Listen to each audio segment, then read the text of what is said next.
science and psychology has it that women tend to be better multitaskers.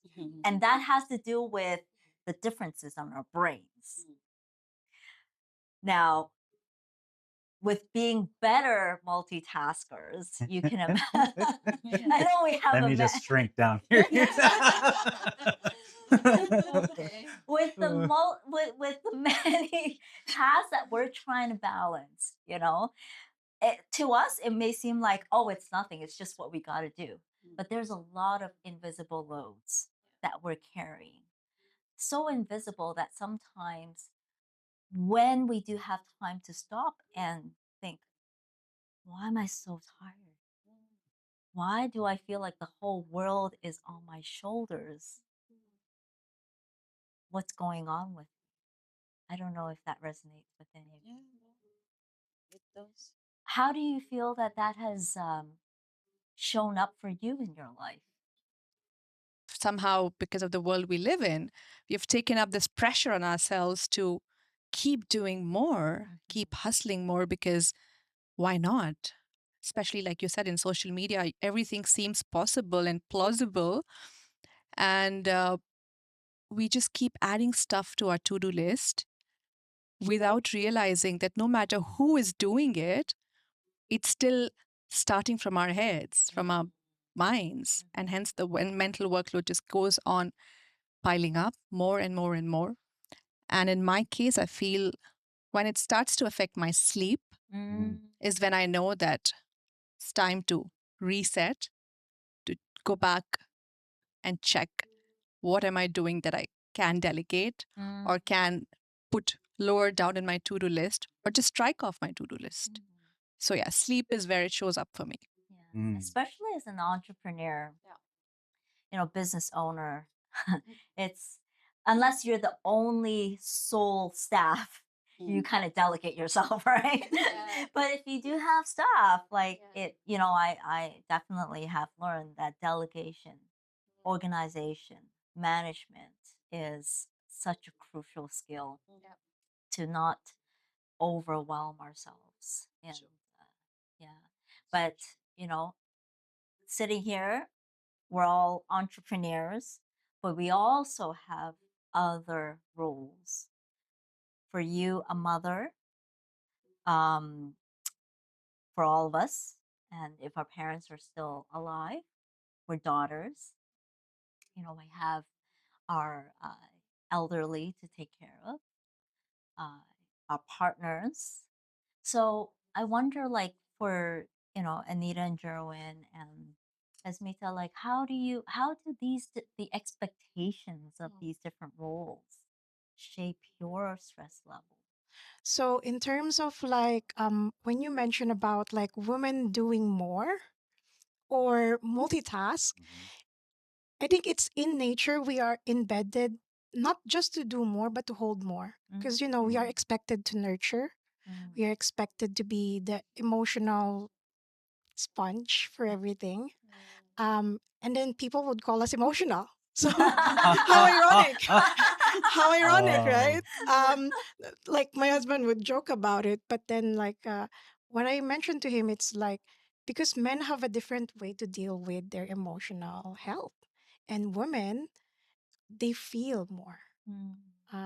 So the thing is that in womanhood, it's not about like a task management when you deal with these things. It's actually like an emotional project management.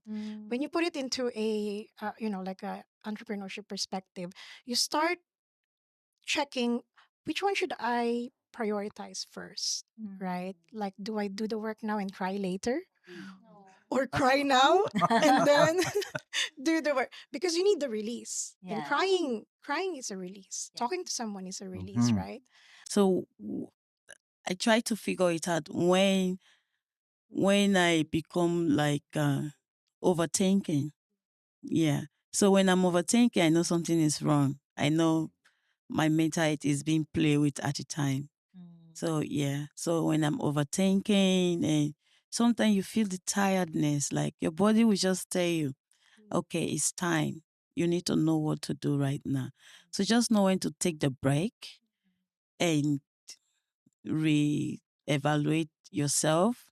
Like me, I most recently I focus on myself so much. Like I want to know, you know, when I feel like, oh, I'm getting tired, I just take 10 minutes break.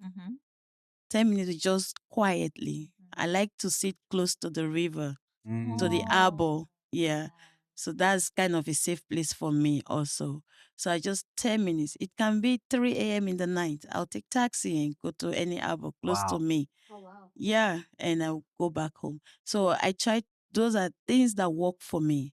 You know, I'm able to identify the stress, and that's when I'm overthinking something. I know, okay, this is becoming stressful, is affecting me. Or when you can feel it. Then for me to overcome that space, I need like 10 minutes, not so much time. 10 minutes can do that for me. 10 minutes of sometimes I cry while looking at the river. I will cry, or looking at the arbor, I will, just my own space for at most 10 minutes can bring me back Wow. sometimes. That's Yeah. very beautiful. I had a session with Jerome and the rest of like the other participants. We had a forest bathing, and that was the very first time that there's a specific language to what I was then doing.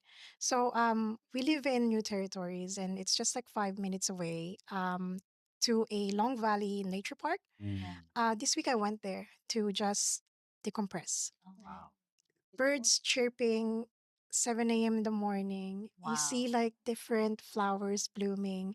At the same time, like the rice fields are, like waving in the air. And then you'll be like, this is Hong Kong too. Like no matter how much stress you have in the city, there's a space in Hong Kong where you can actually like rest. And then like I try to embed like what I've learned from forest bathing, that sometimes you need to reconnect to nature to actually unload that stress. And then like that helps with the mental health. Sometimes not speaking is actually good too. Just listening, feeling, smelling the grass. And what happens on that, it's a reset. Then you can carry on like your 9 a.m. work until like maybe for entrepreneurs, we don't really stop. Right? So it's going to be like a 9 a.m. to 12 midnight. But at least we had like that little piece of a moment in our day where our mental health is now being prioritized, even just like 10 minutes.